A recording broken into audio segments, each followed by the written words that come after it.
إلا الله وحده لا شريك له وأشهد أن محمدا عبده ورسوله أما بعد فأعوذ بالله من الشيطان الرجيم بسم الله الرحمن الرحيم الحمد لله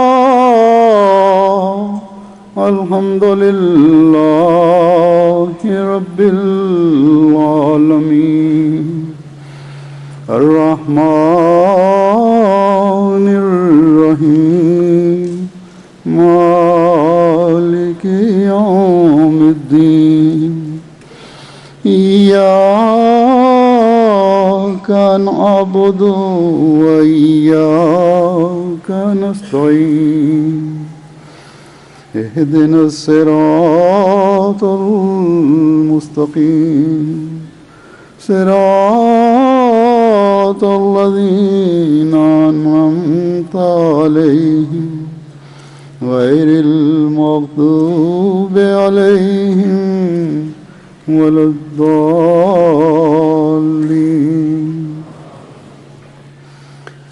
آج اللہ تعالیٰ کے فضل سے آپ کا یہ جلسہ اختتام کو پہنچ رہا ہے۔ مجھے امید ہے کہ گزشتہ 2 دن کے جلسے کے پروگرام جن میں علمی اور تربیتی تقاریر بھی تھیں اور میرا خطبہ اور تقریر بھی تھا، آپ لوگوں میں مثبت اور پاک تبدیلی لانے کا ذریعہ بنا ہوگا۔ اللہ تعالیٰ کے فضل سے کینیڈا جماعت بھی ان ترقی کرنے والی اور اخلاص و وفا میں بڑھنے والی جماعتوں میں سے ایک ہے جن کے قدم ہمیشہ آگے بڑھتے ہیں۔ اس لیے جب میں یہ کہتا ہوں کہ مثبت تبدیلی اور پاک تبدیلی لانے کا ذریعہ یہ جلسہ ہوگا، تو اس کا مطلب ہے کہ ایک روحانی ماحول میں جمع ہونے سے، جہاں صرف اور صرف اللہ اور رسول کی باتیں ہوتی ہیں، دنیا سے کٹ کر مومنین اپنی اصلاح کی کوشش کر رہے ہوں، اللہ تعالیٰ خاص برکت ڈالتا ہے۔ حضرت مسیح موعود علیہ السلام کا جلسے کا مقصد بھی یہی تھا کہ دنیا کے جھمیلوں سے بعض کمزوریاں جو انسان کے اندر پیدا ہو جاتی ہیں جھمیلوں میں ڈوب کر، ان کمزوریوں کو دور کریں۔ وہ ایک خاص ماحول کی وجہ سے دور ہو جائیں یہاں جلسے پہ اکٹھے ہونے سے، اور پھر ویسے بھی ایک ایسا ماحول جس میں لوگ اللہ تعالیٰ کی خاطر جمع ہو کر اللہ اور رسول کی باتیں کر رہے ہوں، اللہ تعالیٰ کے خاص فضلوں کا حامل ہوتا ہے۔ فرشتے بھی ایسی مجلسوں میں بیٹھتے ہیں۔ ایک روایت میں آتا ہے کہ آن حضرت صلی اللہ علیہ وسلم نے فرمایا کہ اللہ تعالیٰ کے کچھ بزرگ فرشتے گھومتے رہتے ہیں اور انہیں ذکر کی مجالس کی تلاش رہتی ہے۔ جب وہ کوئی ایسی مجلس پاتے ہیں جس میں اللہ تعالیٰ کا ذکر ہو رہا ہو تو وہاں بیٹھ جاتے ہیں اور پروں سے اس مجلس کو ڈھانپ لیتے ہیں۔ ساری فضا ان کے سایہ برکت سے معمور ہو جاتی ہے۔ جب لوگ اس مجلس سے اٹھ جاتے ہیں تو وہ بھی آسمان کی طرف چڑھ جاتے ہیں۔ وہاں اللہ تعالیٰ ان سے پوچھتا ہے، حالانکہ وہ سب کچھ جانتا ہے، کہ کہاں سے آئے ہو؟ وہ جواب دیتے ہیں کہ ہم تیرے بندوں کے پاس سے آئے ہیں جو تیری تسبیح کر رہے تھے، تیری بڑائی بیان کر رہے تھے، تیری عبادت میں مصروف تھے اور تیری حمد میں رطب اللسان تھے اور تجھ سے دعائیں مانگ رہے تھے۔ اس پر اللہ تعالیٰ فرماتا ہے کہ وہ مجھ سے کیا مانگتے ہیں؟ اس پر فرشتے عرض کرتے ہیں کہ وہ تجھ سے تیری جنت مانگتے ہیں۔ اس پر اللہ تعالیٰ کہتا ہے کہ کیا انہوں نے میری جنت دیکھی ہے؟ فرشتے کہتے ہیں اے ہمارے رب، انہوں نے تیری جنت تو نہیں دیکھی۔ تو اللہ تعالیٰ کہتا ہے کہ ان کی کیا کیفیت ہوگی جب وہ میری جنت دیکھ لیں گے؟ فرشتے کہتے ہیں وہ تیری پناہ چاہتے ہیں۔ اس پر اللہ تعالیٰ کہتا ہے کہ وہ کس چیز سے میری پناہ چاہتے ہیں. فرشتے کہتے ہیں تیری آگ سے وہ پناہ چاہتے ہیں. اللہ تعالیٰ کہتا ہے کہ کیا انہوں نے میری آگ دیکھی ہے؟ فرشتے کہتے ہیں دیکھی تو نہیں. خدا تعالیٰ فرماتا ہے ان کی کیا حالت ہوگی اگر وہ میری آگ دیکھ لیں. پھر فرشتے کہتے ہیں وہ تیری بخشش طلب کرتے ہیں. اس پر خدا تعالیٰ کہتا ہے کہ میں نے انہیں بخش دیا اور انہیں وہ سب کچھ دیا جو انہوں نے مجھ سے مانگا، اور میں نے ان کو پناہ دی جس سے انہوں نے میری پناہ طلب کی. اس پر فرشتے کہتے ہیں کہ اے ہمارے رب، ان میں فلاں شخص غلط کار شخص بھی تھا، وہ وہاں سے گزرا اور ان کو ذکر کرتے ہوئے دیکھ کر تماش بین کے طور پر وہاں بیٹھ گیا. اس پر اللہ تعالیٰ فرماتا ہے میں نے اس کو بھی بخش دیا، کیونکہ یہ ایسے لوگ ہیں کہ ان کے پاس بیٹھنے والے بھی محروم اور بدبخت نہیں رہتے. بس یہ ماحول جو جلسے کا ہے، جس کے بارے میں حضرت مسیح موعود علیہ الصلوۃ والسلام نے فرمایا کہ یہ الہی جلسہ ہے، یقیناً اللہ تعالیٰ کی خوشنودی حاصل کرنے والے، جو ایمان میں بڑھنے کی کوشش کرنے والے ہیں، انہیں ایمان میں بڑھانے والا ہے. جو اللہ تعالیٰ کا قرب حاصل کرنا چاہتے ہیں ان کو اللہ تعالیٰ کا قرب دلانے والا ہے. جو کمزور ایمان ہیں ان کے ایمان میں مضبوطی پیدا کرنے والا ہے. اور جب اللہ تعالیٰ کی بخشش اور پناہ کی نظر کسی پر پڑتی ہے، اور جب اللہ تعالیٰ کسی کو اپنی جنتوں کی بشارت کا اعلان فرماتا ہے، تو ایک پاک اور مثبت تبدیلی کی طرف اس کے قدم اٹھنے لگتے ہیں. بس ہمیں اللہ تعالیٰ سے یہ امید رکھنی چاہیے اور اس کے حضور یہ دعا کرنی چاہیے کہ ہماری یہ مجلس اس مجلس میں شمار ہو جائے جس کے شاملین کو اللہ تعالیٰ آگ سے پناہ دیتا ہے، جن کو جنت کی بشارت دیتا ہے، اور جس مجلس کی برکت سے راہ چلتوں کی بخشش کے سامان بھی ہو جاتے ہیں. ہمارے ان جلسوں اور مجالس میں خدا تعالیٰ کی تائید کا پتہ جہاں اپنوں میں پاک اور مثبت تبدیلی کے اظہار سے چلتا ہے، وہاں غیروں کے تاثرات بھی اس بات کی تائید کر رہے ہوتے ہیں کہ اللہ تعالیٰ کی مدد ہمارے ساتھ ہے. اس کے فرشتوں کی موجودگی ہمارے لیے تسکین کا باعث بن رہی ہے. کل ہی یہاں خواتین کے جلسے میں ایک غیر عورت نے، غالباً عیسائی تھیں لوکل، میری اہلیہ کو بتایا کہ تمہارے ماحول اور تمہاری عبادت کے طریق نے دل پر ایک عجیب اثر کیا ہے. یہ باتیں تو ہم بھی کرتے ہیں، لیکن ایسا متاثر کن نظارہ میں نے پہلے کہیں نہیں دیکھا. یہ نظارے دنیا میں ہر جگہ ہمیں نظر آتے ہیں. گزشتہ دنوں میں نے جب افریقہ کا دورہ کیا تو وہاں کے نظارے دیکھ کر، خاص طور پر گھانا کے جلسے کے نظارے دیکھ کر، کئی لوگوں نے مجھے لکھا کہ یہ دیکھ کر ہمیں شرم بھی آئی کہ کس طرح خدا تعالیٰ کی عبادت اور ذکر اور جلسہ کی برکات سے فیض یاب ہونے کے لیے یہ لوگ کوشاں تھے. اور اس بات نے ہمارے اندر بھی تبدیلی پیدا کی، اور ہم بھی کوشش کریں گے کہ ایمان اور اخلاص میں بڑھیں. تو آج اللہ تعالیٰ کے فضل سے، جلسے کی برکات سے مثبت تبدیلیاں صرف اس مجلس میں نہیں آ رہی ہوتی، بلکہ MTA کا جو انعام خدا تعالیٰ نے ہمیں دیا ہے، اس کے ذریعے دوسرے ملکوں میں بیٹھے ہوئے احمدی بھی اللہ تعالیٰ کے فضل کو اترتا دیکھ کر اپنے اندر مثبت تبدیلیاں پیدا کرنے کی کوشش کرتے ہیں. بس حضرت مسیح موعود علیہ الصلوۃ والسلام نے محض للہ اپنے ماننے والوں کو جمع کرنے کا جو اہتمام فرمایا، اس کی برکات آج تک ہم دیکھ رہے ہیں. اور جب تک محض للہ ہم جمع ہوتے رہیں گے، ان برکات کو نازل ہوتے ہم دیکھتے رہیں گے، اور پاک اور مثبت تبدیلیاں ہم اپنے اندر محسوس کریں گے. بس ہم میں سے ہر ایک کو یہ کوشش کرنی چاہیے کہ ہمیشہ ان لوگوں میں شامل ہونے کی کوشش کرتے رہیں جو حضرت مسیح موعود علیہ الصلوۃ والسلام کے اس عظیم مقصد کو پورا کرنے والے ہوں، تاکہ ہم ہمیشہ ان لوگوں میں شامل رہیں جو ہمیشہ آپ کی دعاؤں سے وافر حصہ پانے والے ہوں. اور یہ کون لوگ ہیں جو آپ کی دعاؤں سے حصہ پائیں گے؟ وہ کون لوگ ہیں جو جلسہ کی برکات سے حصہ پائیں گے؟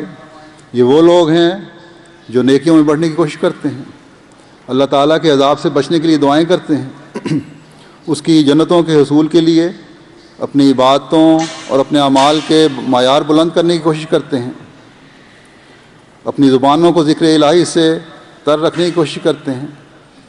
بس میں امید کرتا ہوں کہ میرے خطبے اور کل عورتوں میں جو میں نے باتیں کی ان سے ہر شامل ہونے والے نے اپنے اندر ان معیاروں کو حاصل کرنے کے لیے کوشش بھی کی ہوگی، دعا بھی کی ہوگی، اور یہ عہد بھی دہراتے رہے ہوں گے کہ ہم اپنے اندر پاک تبدیلیاں پیدا کرنے کی کوشش کریں گے، ہمیشہ ان معیاروں کی تلاش میں رہیں گے جو اللہ تعالیٰ نے اور اس کے رسول صلی اللہ علیہ وسلم نے ہمیں بتائے ہیں، اور جن کی توقع حضرت مسیح موعود علیہ الصلوۃ والسلام نے ہم سے کی ہے۔ آپ ہمیں عبادت اور اعمال صالحہ کے معیار اونچے کرنے کی طرف توجہ دلاتے ہوئے اس درد سے بار بار ہمیں تلقین فرماتے رہے، جس کا تحریر میں آپ کی کتب میں ذکر ملتا ہے کہ اگر ایک حقیقی احمدی اس درد کو محسوس کرے تو یہ ہو ہی نہیں سکتا کہ اس کا ہر دن اسے نیکی میں بڑھانے والا نہ ہو۔ آپ فرماتے ہیں ہماری جماعت کے لوگوں کو نمونہ بن کر دکھانا چاہیے، اگر کسی کی زندگی بیعت کے بعد بھی اسی طرح کی ناپاک اور گندی زندگی ہے جیسا کہ بیعت سے پہلے تھی، اور جو شخص ہماری جماعت میں ہو کر برا نمونہ دکھاتا ہے اور عملی یا اعتقادی کمزوری دکھاتا ہے تو وہ ظالم ہے، کیونکہ وہ تمام جماعت کو بدنام کرتا ہے اور ہمیں بھی اعتراض کا نشانہ بناتا ہے۔ برے نمونے سے اوروں کو نفرت ہوتی ہے اور اچھے نمونے سے لوگوں کو رغبت پیدا ہوتی ہے۔ بعض لوگوں کے ہمارے پاس خط آتے ہیں، وہ لکھتے ہیں کہ میں اگرچہ آپ کی جماعت میں ابھی داخل نہیں، مگر آپ کی جماعت کے بعض لوگوں کے حالات سے البتہ اندازہ لگاتا ہوں کہ اس جماعت کی تعلیم ضرور نیکی پر مشتمل ہے۔ ان اللہ مع الذین اتقوا والذین هم محسنون، یعنی یاد رکھو کہ اللہ یقیناً ان لوگوں کے ساتھ ہوتا ہے جنہوں نے تقوی کا طریق اختیار کیا اور جو نیکیاں کرنے والے ہیں۔ فرماتے ہیں خدا تعالیٰ بھی انسان کے اعمال کا روز نامچہ بناتا ہے، پس انسان کو بھی اپنے حالات کا ایک روز نامچہ تیار کرنا چاہیے اور اس میں غور کرنا چاہیے کہ نیکی میں کہاں تک آگے قدم رکھا ہے۔ انسان کا آج اور کل برابر نہیں ہونے چاہیے، جس کا آج اور کل اس لحاظ سے کہ نیکی میں کیا ترقی کی ہے برابر ہو گیا، وہ گھاٹے میں ہے۔ انسان اگر خدا کو ماننے والا اور اسی پر کامل ایمان رکھنے والا ہو تو کبھی ضائع نہیں کیا جاتا، بلکہ اس ایک کی خاطر لاکھوں جانیں بچائی جاتی ہیں۔ بس دیکھیں کتنا درد ہے ان الفاظ میں، ایک غم اور شدید غم کی کیفیت کا اظہار ہو رہا ہے کہ بیعت کر کے میری طرف منسوب ہو کر پھر عملی کمزوری دکھانا یا اعتقادی کمزوری دکھانا، یہ تو مناسب نہیں۔ عملی کمزوری ایسی ہے جو عموماً لوگ دکھا جاتے ہیں اور اس کو نہیں سمجھتے۔ عملی کمزوری کیا ہے؟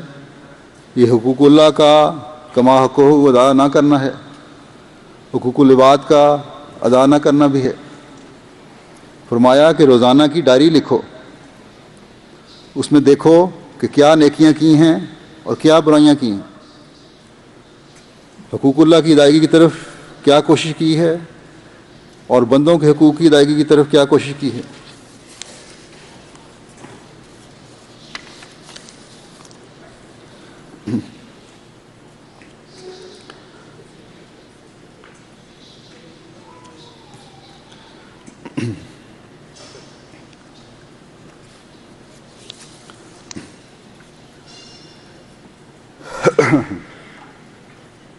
پھر دوسرے اعمال ہیں جن کی ایک فہرست ہے جو قرآن کریم میں خدا تعالیٰ نے ہمیں بتائی، اور جہاں خدا تعالیٰ نے خلافت کا وعدے کا ذکر فرمایا ہے ان اعمال صالحہ کے بجا لانے کا بھی ذکر کیا ہے۔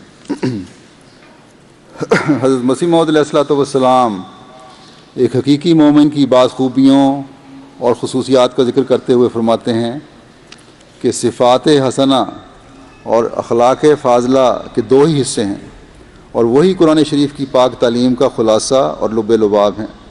اول یہ کہ حق اللہ کو ادا کرنے میں عبادت کرنا، فسق و فجور سے بچنا اور کل محرمات الہی سے پرہیز کرنا، اور اوامر کی تعمیل میں کمر بستہ رہنا۔ دوم یہ کہ حق العباد ادا کرنے میں کوتاہی نہ کرے اور بنی نوع انسان سے نیکی کرے۔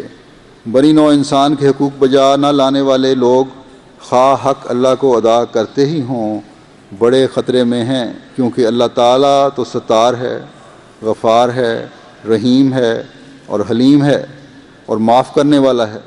اس کی عادت ہے کہ اکثر کو معاف کر دیتا ہے، مگر بندہ کچھ ایسا واقعہ ہوا ہے کہ کبھی کسی کو کم ہی معاف کرتا ہے۔ پس اگر انسان اپنے حقوق معاف نہ کرے تو پھر وہ شخص جس نے انسانی حقوق کی ادائیگی میں کوتاہی کی ہو یا ظلم کیا ہو، خواہ اللہ تعالیٰ کے احکام کی بجا آوری میں کوشاں ہی ہو، نماز روزہ وغیرہ احکام شریعہ کی پابندی کرتا ہی ہو، مگر حق العباد کی پرواہ نہ کرنے کی وجہ سے اس کے اور اعمال بھی حبط ہونے کا اندیشہ ہے۔ غرض مومن حقیقی وہی ہے جو حق اللہ اور حق العباد دونوں کو پورے التزام اور احتیاط سے بجا لاوے۔ جو دونوں پہلوؤں کو پوری طرح سے مد نظر رکھ کر اعمال بجا لاتا ہے وہی ہے کہ پورے قرآن پر عمل کرتا ہے، ورنہ نصف قرآن پر ایمان لاتا ہے۔ مگر یہ ہر دو قسم کے اعمال انسانی طاقت میں نہیں کہ بزور بازو اور اپنی طاقت سے بجا لانے پر قادر ہو سکے۔ انسان نفس امارہ کی زنجیروں میں جکڑا ہوا ہے۔ جب تک اللہ تعالیٰ کا فضل اور توفیق اس کے شامل حال نہ ہو کچھ بھی نہیں کر سکتا۔ لہٰذا انسان کو چاہیے کہ دعائیں کرتا رہے تاکہ خدا تعالیٰ کی طرف سے اسے نیکی پر قدرت دی جاوے اور نفس امارہ کی قیدوں سے رہائی عطا کی جاوے۔ یہ انسان کا سخت دشمن ہے۔ اگر نفس امارہ نہ ہوتا تو شیطان بھی نہ ہوتا۔ یہ انسان کا اندرونی دشمن اور مارے آستین ہے، اور شیطان بیرونی دشمن ہے۔ قاعدے کی بات ہے کہ جب چور کسی کے مکان میں نقب زنی کرتا ہے تو کسی گھر کے بھیدی اور واقف کار سے پہلے سازش کرنی ضروری ہوتی ہے۔ بیرونی چور بجز اندرونی بھیدی کی سازش کے کچھ کر ہی نہیں سکتا۔ پس یہی وجہ ہے کہ شیطان بیرونی دشمن، نفس امارہ اندرونی دشمن، اور گھر کے بھیدی سے سازش کر کے ہی انسان کے متاع ایمان میں نقب زنی کرتا ہے اور نور ایمان کو غارت کرتا ہے۔ اللہ تعالیٰ نے فرمایا ہے وما ابرئ نفسی ان النفس امارۃ بالسوء، یعنی میں اپنے نفس کو بری نہیں ٹھہراتا اور اس کی طرف سے مطمئن نہیں کہ نفس پاک ہو گیا ہے، بلکہ یہ تو شریر الحکومت ہے۔ تو یہ ہے ایک عمومی تصویر جو حضرت مسیح موعود علیہ الصلوۃ والسلام نے کھینچی ہے ایک مومن کے فرائض کی، ان مومنین کی جو اللہ تعالیٰ کے فضل کو جذب کرنے والے ہیں، اس کے انعام سے فیض پانے والے ہیں۔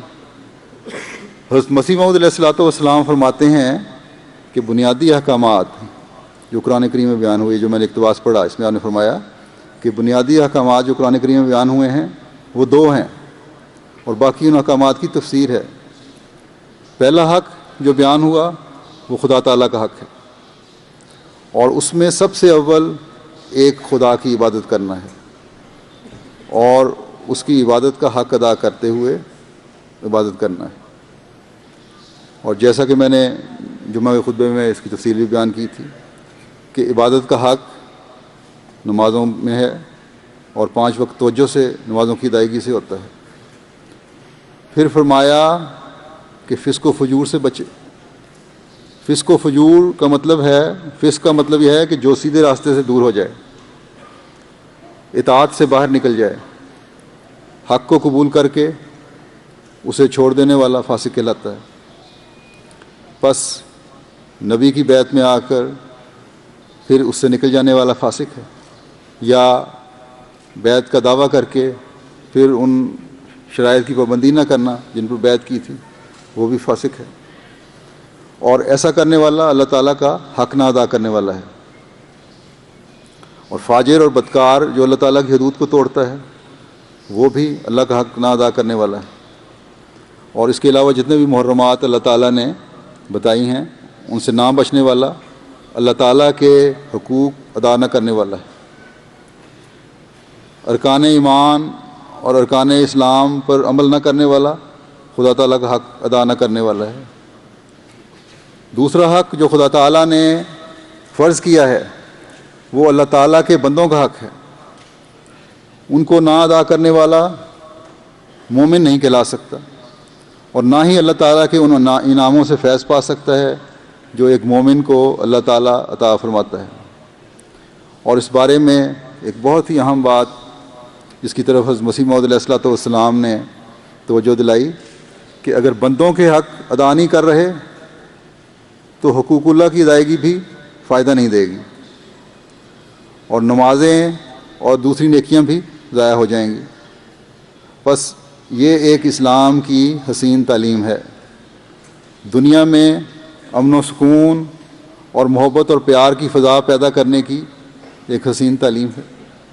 اللہ تعالیٰ نے بے شمار حق بندے کے قرآن کریم میں بیان فرمائے ہیں، مثلا نیکی کی بات کا حکم دینا، برائی کی باتوں سے روکنا، لوگوں سے نرمی اور پیار سے بات کرنا، رشتہ داروں سے حسن سلوک کرنا، غریبوں کی دیکھ بھال کرنا، مسکینوں اور یتیموں اور اسیروں کا خیال رکھنا، اپنی امانتوں اور عہدوں کی حفاظت کرنا۔ ابھی امیر صاحب نے بھی ایک عہد دہرایا، اللہ تعالیٰ آپ سب کو توفیق دے کہ اس کا عہد کی پابندی کرنے والے ہوں۔ اپنے نفس کی قربانی کر کے دوسروں کی تکلیف دور کرنا، عاجزی اور انکساری سے دوسروں سے پیش آنا، بدظنیوں سے بچنا تاکہ فساد دور ہوں، ہمیشہ سچائی کو اپنا شعار بنانا، اور جھوٹ سے نفرت کیونکہ جھوٹ خدا تعالیٰ سے دور کرتا ہے، ہمیشہ شکر گزاری کے جذبات سے لبریز ہونا، اللہ تعالیٰ کا بھی شکر گزار ہونا اور بندوں کا بھی شکر گزار ہونا۔ کوئی فائدہ کسی سے پہنچے تو اس کا شکر گزاری کرنا، یہ ایک مسلمان اور مومن کی نشانی ہے۔ اگر اصلاح معاف کرنے سے ہو سکتی ہو تو معاف کرنا اور غصے کو دبانا۔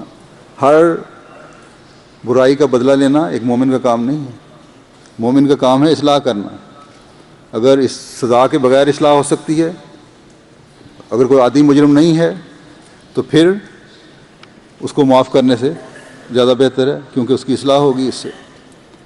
صبر اور وسعت حوصلہ کا مظاہرہ کرنا، یہ بھی ایک مومن کی بڑی نشانی ہے۔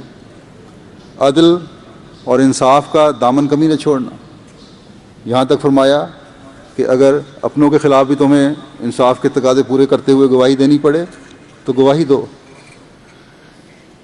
کجا یہ کہ انصاف کی دھجیاں بکھیرتے ہوئے دوسرے کو نقصان پہنچایا جائے۔ بلکہ پھر فرمایا کہ اس سے بڑھ کر دوسرے سے سلوک کرنا جو احسان کی صورت میں ہو، صرف عدل نہیں کرنا، انصاف نہیں کرنا، بلکہ احسان کرنا عدل سے بڑھ کر اگلا قدم ہے۔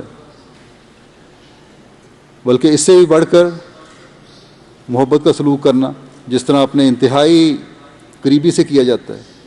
احسان تو حضرت مسیح صلی اللہ علیہ وسلم نے فرمایا کہ بعض دفعہ احسان آدمی دوسرے کو جتا دیتا ہے کہ میں نے تم سے فلاں وقت میں یہ احسان کیا تھا، لیکن کبھی کوئی ماں اپنے بچے کو یہ نہیں جتاتی کہ میں نے تمہاری پرورش کی اس لیے تم ساری عمر میرا احسان اتارتے رہو۔ جو جس طرح قریبیوں سے سلوک کیا جاتا ہے اس سے بڑھ کر کرو، عدل کرو، احسان کرو، پھر انتہائی قریبیوں کی طرح محبت کرو ایک دوسرے سے، کیونکہ عین ممکن ہے کہ یہ سلوک پیار محبت پھیلانے کا ذریعہ بن جائے۔ بلکہ بنتا ہے۔ ہمسایوں سے حسن سلوک کرنا پھر ایک حکم ہے اللہ تعالیٰ کا، بڑا اہم حکم ہے۔ اپنے ماتحتوں سے حسن سلوک کرنا ایک حکم ہے۔ امن کے قیام اور خدمت انسانیت کے لیے کہیں سے بھی آواز اٹھے اس کے لیے فوراً تیار ہونا، یہ بھی ایک اہم حکم ہے۔ نیکیوں میں بڑھنے کی کوشش کرنا، اور اسی طرح بے شمار احکامات ہیں، چند میں نے گنوائے ہیں قرآن شریف میں جو آئے ہیں، جو ایک مومن کو سمجھ کر ان پر عمل کرنے کی کوشش کرنی چاہیے۔ بہت سی باتیں ایسی ہیں جن کے کرنے کی ممانعت کی گئی ہے قرآن کریم میں، کیونکہ یہ باتیں اللہ تعالیٰ کے بندوں کے حقوق کو غصب کرنے والی ہوتی ہیں، ان کو ان کے جائز حق سے محروم کرنے والی ہیں۔ بس ایک احمدی اگر اس اصول کو سمجھ لے اور اللہ تعالیٰ کے فضل سے ایک بہت بڑی تعداد سمجھتی ہے، تو اللہ تعالیٰ کے انعاموں کا نہ ختم ہونے والا سلسلہ ہمیشہ چلتا رہے گا، اور ایک احمدی اس سے فیض پاتا چلا جائے گا۔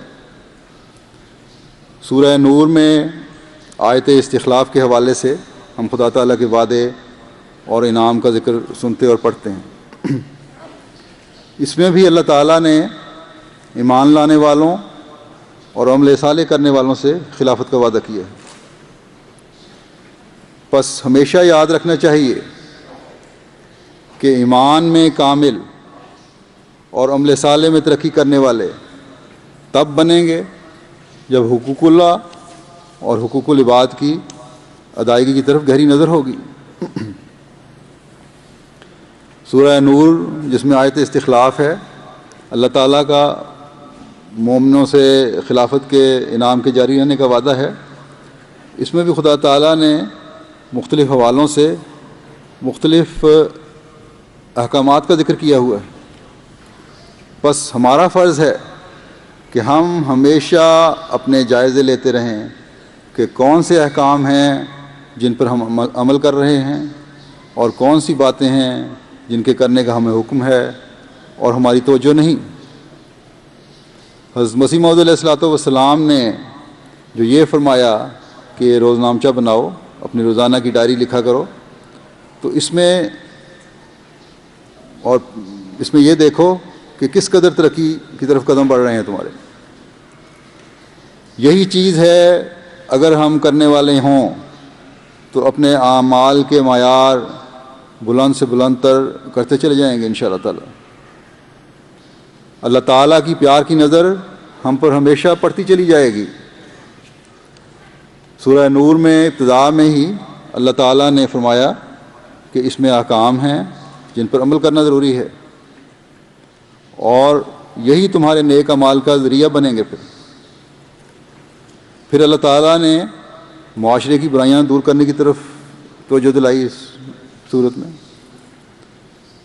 سزاؤں کا ذکر کیا، اور اس لیے کہ بعض باتیں معاشرے میں برائیاں پیدا کرتی ہیں، ان کی اصلاح کے لیے سزائیں بھی دینے ضروری ہیں۔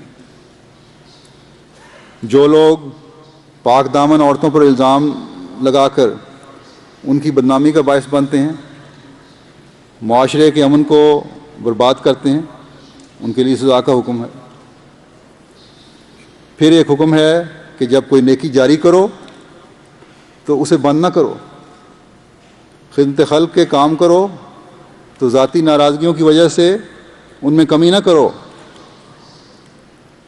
یہ عہد نہ کرو کہ میں بند کر دوں گا فلاں وجہ سے، کہ اللہ تعالیٰ تو اس دنیا میں ہمیشہ نیکیاں جاری رکھنا چاہتا ہے۔ پھر مردوں کو حکم ہے کہ اپنی نظریں نیچی رکھیں اور بے محابہ عورتوں کی طرف نہ دیکھیں۔ پردے کا حکم اگر عورتوں کو ہے تو مردوں کو بھی یہ حکم ہے۔ دلوں کی پاکیزگی کے لیے یہ ضروری چیز ہے۔ پھر عورتوں کو حکم ہے کہ نظریں نیچی کریں اور پردہ کریں۔ پھر ایک حکم ہے کہ اللہ کے ذکر سے، نمازوں سے مومنین کو تجارتیں غافل نہیں کرتی۔ اسی طرح مالی قربانیوں سے بھی مومنین غفلت نہیں کرتے۔ دین کی خاطر اگر قربانی دینی پڑے انسانیت کی خاطر اگر مالی قربانی دینی پڑے تو کوئی مومن اس سے غفلت نہیں برتتا۔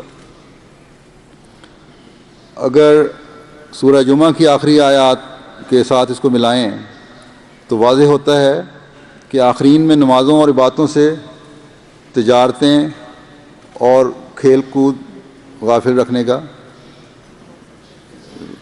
خبر دی اللہ تعالیٰ نے، اور اس زمانے کے لیے ہے وہ۔ لیکن یہاں یہ بات واضح کر دی کہ اگر حقیقی مومن ہو، خلافت کے وعدے سے فیض پانے والے ہو، تو عبادتوں اور مالی قربانیوں سے کبھی غافل نہیں ہوگے تم۔ وہ لوگ تو ضرور ہوں گے کھیل کود میں مبتلا ہوں گے، عبادتوں سے غافل ہوں گے، جو خلافت کے انعام سے دور چلے جائیں گے، لیکن خلافت کا انعام پانے والے، مسیح محمدی کی بیعت میں آنے والے کبھی ان چیزوں سے غافل نہیں ہوتے، اور پھر یہ انعام نسل در نسل تمہیں جاری رہے گا۔ پھر فرمایا جو لوگ ایک عہد کرتے ہیں، وعدہ کرتے ہیں، عہد بیعت کو نبھانے کا وعدہ کرتے ہیں، لیکن بعض حالات کی وجہ سے کمزوریاں دکھاتے ہیں، اپنے عہد بیعت سے پھر جاتے ہیں، یہ لوگ ہرگز مومن نہیں۔ پھر ایسے لوگ خلافت کے انعام سے بھی فیض یاب نہیں ہو سکتے۔ جو اللہ اور اس کے رسول کے مطابق، پھر ایک حکم ہے کہ جو اللہ اور اس کے رسول کے مطابق کیے گئے فیصلوں سے انحراف کریں، اگر کوئی بات ان کے حق میں ہو تو فوراً دعویٰ کہ ہم تو اطاعت گزار ہیں۔ اطاعت گزاری تو تب ہوگی، خلافت سے وفا کا تعلق تو تب ہوگا جب ہر فیصلہ اور حکم خوش دلی سے قبول کریں گے۔ پھر اللہ تعالیٰ نے فرمایا کہ نبی کے بعد خلافت کا حقیقی فیضان وہی پائیں گے جو سمینا اور اطاعنا پر عمل کرنے والے ہوں گے۔ پھر اللہ تعالیٰ فرماتا ہے کہ حقیقی مومن صرف بڑے بڑے دعوے نہیں کرتے کہ ہم یہ کر دیں گے وہ کر دیں گے، قسمیں نہیں کھاتے، بلکہ وہ اطاعت کرتے ہیں جو اطاعت دار معروف ہے۔ ایسی اطاعت اللہ تعالیٰ فرماتا ہے کرو، اور ایسے مومنین انعام یافتہ ایسی اطاعت کرنے والے ہوں گے جو عرف عام میں اطاعت سمجھی جائے، ورنہ دعوے تو کوئی چیز نہیں۔ پھر ایسی اطاعت کرنے والے اور معروف فیصلوں پر عمل کرنے والے خلافت کے انعام کے حقدار بنتے ہیں اور بنتے چلے جاتے ہیں۔ پھر اللہ تعالیٰ نے گھروں میں جانے اور پردے کے اوقات مقرر فرمائے ہیں، وہ اوقات جو گھر والوں کے لیے ہیں، جس میں گھر میں موجود ہوتے ہیں، خاص اوقات، اور ان میں وہ ایسے لباس میں ہوتے ہیں جس کے ساتھ وہ لوگوں کے سامنے آنا نہیں چاہتے، یا ایسی حالت میں ہوتے ہیں کہ دوسروں کو اس حالت میں دیکھنا نہیں چاہیے۔ اس لیے بے محابہ گھروں میں نہ جاؤ۔ یہ حکم قریبیوں اور رشتہ داروں کے لیے ہے، غیروں کے لیے نہیں، کہ وہ بھی بغیر اجازت کے گھروں میں نہ جائیں۔ وجہ یہ کہ آج کل کے معاشرے نے اتنی بے حیائی کر دی ہے کہ سڑکوں پر بے حیائی کے نظارے نظر آتے ہیں، لباس ہیں تو وہ ننگے ہیں۔ بس ایسے لباس پہننے والے اور ایسی حرکتوں کے مرتکب نہ تو کبھی اس زمرے میں شامل ہو سکتے ہیں جو خلافت کے انعام سے فیض پانے والے ہوں، اور نہ ہی اللہ تعالیٰ کی خوشنودی حاصل کرنے والے ہو سکتے ہیں۔ بس یہ لباس کے ننگے پن ایک مومن کو متاثر نہیں کرنے چاہیے۔ ہر احمدی مرد اور عورت جو خلافت سے وفا کا عہد کرتا ہے، اسے اپنی ذاتی زندگی بھی حیادار بنانی ہوگی اور اپنا ایک تقدس قائم کرنا ہوگا، اور گہرائی میں جائیں تو مزید کئی احکامات ایک مومن کی زندگی کے بارے میں اس صورت میں مل جاتے ہیں، اور یہی لوگ ہیں جو احکامات پر عمل کر کے اس وعدے سے فیض پانے والے ہوں گے جس میں اللہ تعالیٰ نے فرمایا کہ وعد اللہ الذین آمنوا منکم وعملوا الصالحات لیستخلفنہم فی الارض، کہ اللہ نے تم میں سے ایمان لانے والوں اور نیک اعمال کرنے والوں سے وعدہ کیا ہے کہ وہ تمہیں زمین میں خلیفہ بنا دے گا، اور پھر اس دین پر انہیں مضبوطی سے قائم کر دے گا جو اس نے ان کے لیے پسند کیا ہے، اور پھر اس دین پر قائم رہنے والے اور نیک اعمال بجا لانے والے اور کامل اطاعت گزار اس بات سے بے خوف ہو جائیں کہ کبھی کوئی چیز انہیں خوف کی حالت میں ڈالے یا کبھی بھی ڈال سکتی ہے یا ڈالے رکھے گی۔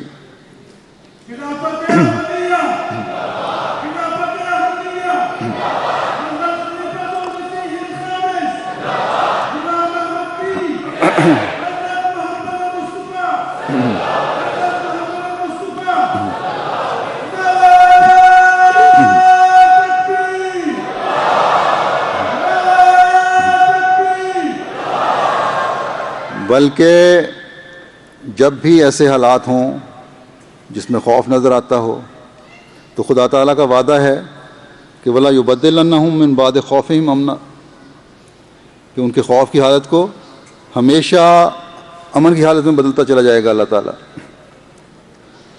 بس یہ ہے وعدہ حقیقی مومنین سے خدا تعالیٰ کا۔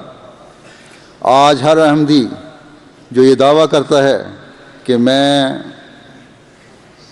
حضرت مسیح موعود علیہ الصلوۃ والسلام کی بیعت میں آ کر مومنین کی اس جماعت میں شامل ہو گیا ہوں جس کے ساتھ خلافت کا وعدہ ہے، اس کا فرض بنتا ہے کہ وہ اللہ تعالیٰ کے احکام کے مطابق ہمیشہ اپنی حالتوں میں پاک تبدیلی پیدا کرتے چلے جانے کی کوشش کرتا رہے۔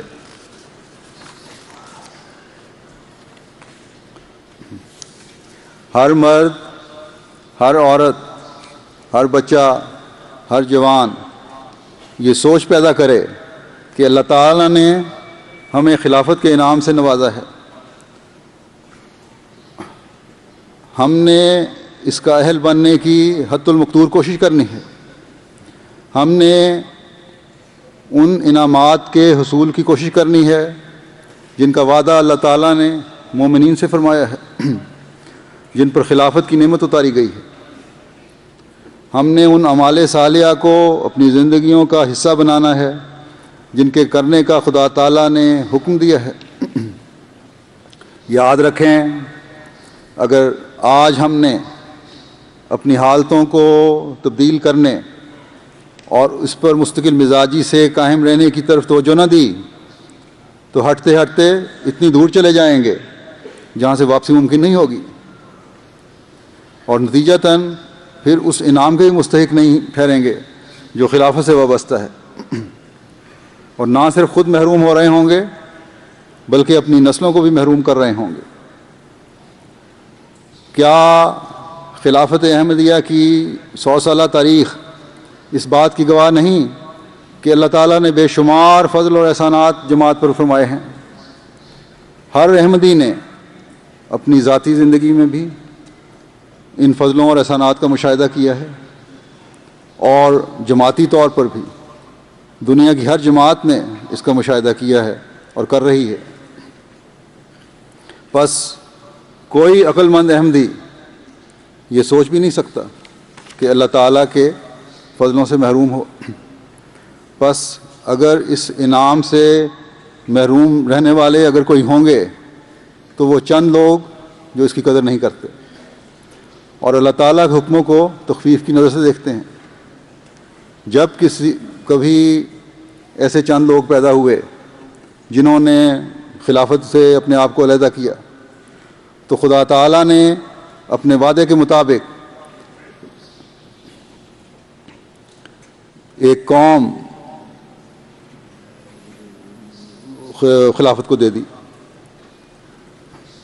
اللہ تعالیٰ نے فرمایا کہ اگر ایک قوم بے قدری اگر کرے گی تو اس سے بہتر قوم کو کھڑا کر دوں گا، اور اللہ تعالیٰ کا یہ وعدہ ہم ہمیشہ پورا ہوتا دیکھتے رہے ہیں کہ قوموں کی قومیں اللہ تعالیٰ جماعت احمدیہ کو دے رہا ہے اور ان کے معیار بڑھتے چلے جا رہے ہیں۔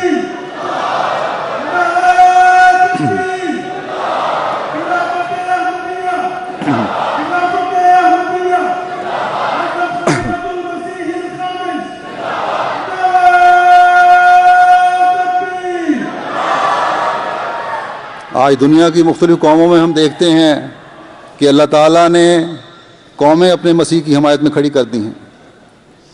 ایسے ایسے دور دراز علاقوں میں مسیح محمدی کے پروانے پیدا ہو چکے ہیں جہاں کوئی سوچ بھی نہیں سکتا کہ انسانی کوشش سے پیغام پہنچ سکتا ہے.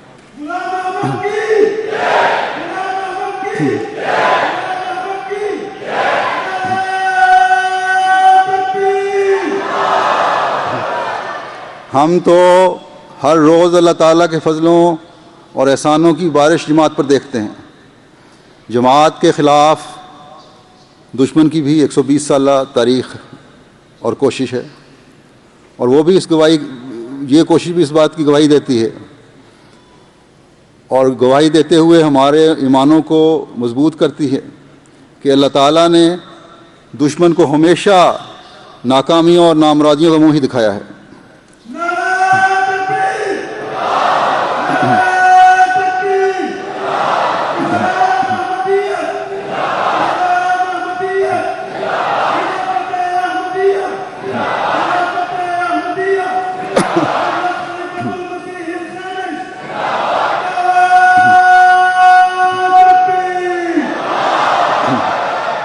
اور احمدیت کا قافلہ اس کے فضل سے آگے ہی آگے بڑھتا چلا گیا ہے، اور انشاءاللہ تعالیٰ آگے بڑھتا چلا جائے گا. بس جس طرح ہمارے بڑوں نے، ان لوگوں نے جو ابتدائی احمدی تھے، جنہوں نے اپنی عبادتوں اور اپنے اعمال سے احمدیت کے جھنڈے کو بلند رکھا اور خلافت کے خلاف ہر فتنے کا بھی سر کچل کر رکھ دیا، اور جماعت کے خلاف بھی دشمن کی ہر کوشش کے سامنے بنیان مرصوص کی طرح کھڑے ہو گئے اور اپنی قربانیوں کے اعلیٰ ترین معیار قائم کر دیے. آج ہمارا فرض ہے، آج ہم نے اس ذمہ داری کو نبھاتے ہوئے اور اس نعمت کی حفاظت کرتے ہوئے اپنی نسلوں میں اس کی اہمیت کو قائم کرنا ہے.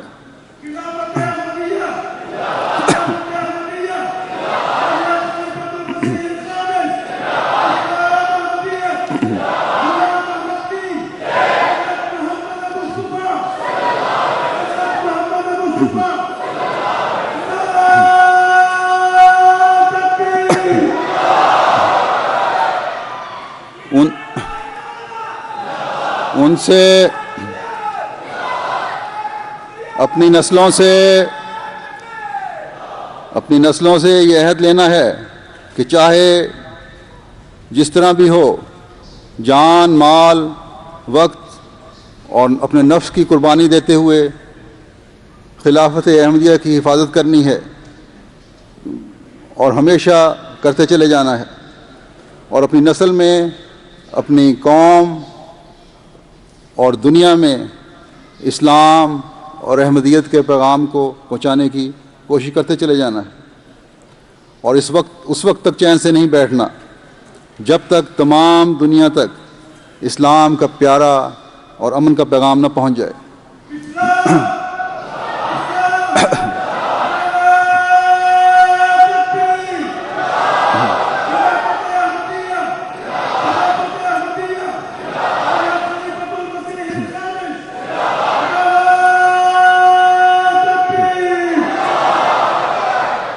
اس وقت تک چین سے نہیں بیٹھنا جب تک تمام دنیا پر آن حضرت صلی اللہ علیہ وسلم کا جھنڈا نہ لہرائے، جب تک تمام دنیا ایک خدا کی عبادت کرنے والی نہ بن جائے.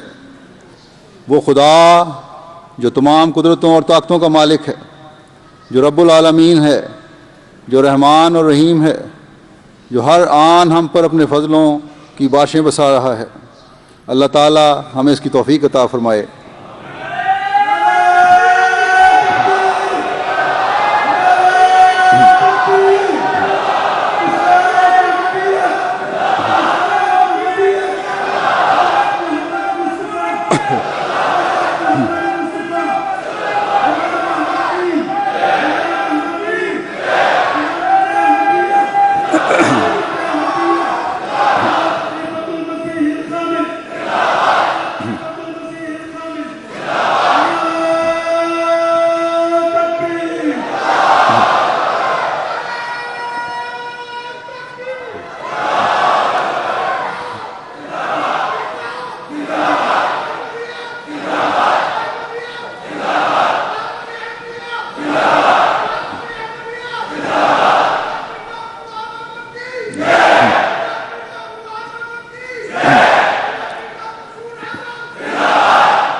اللہ تعالیٰ سب شاملین جلسہ کو حضرت مسیح موعود علیہ الصلوۃ والسلام کی دعاؤں کا وارث بنائے.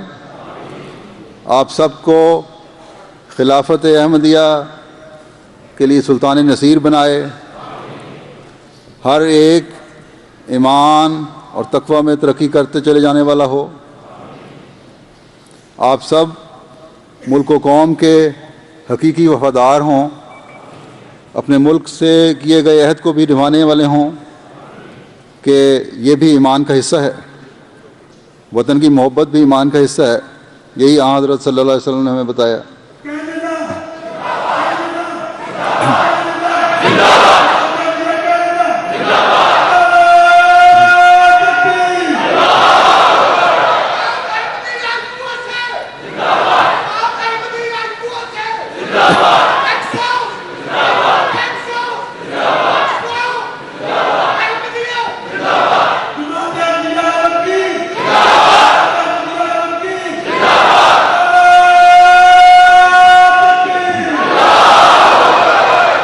اللہ تعالیٰ آپ سب کو اپنی حفاظت میں رکھے اور خیریت سے اپنے گھروں میں واپس لے جائے. آمین. اب ہم دعا کریں گے. یہ حاضری کا ہے کہ آپ کے پاس فگرز؟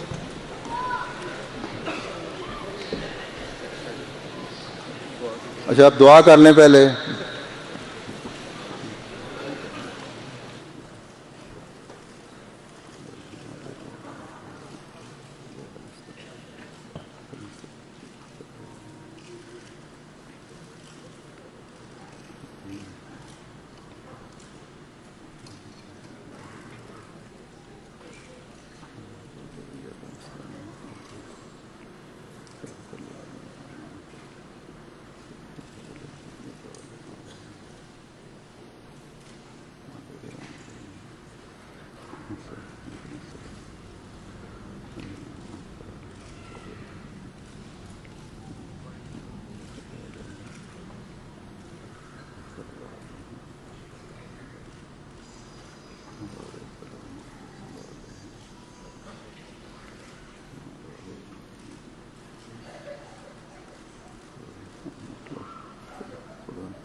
آمین. یہ جو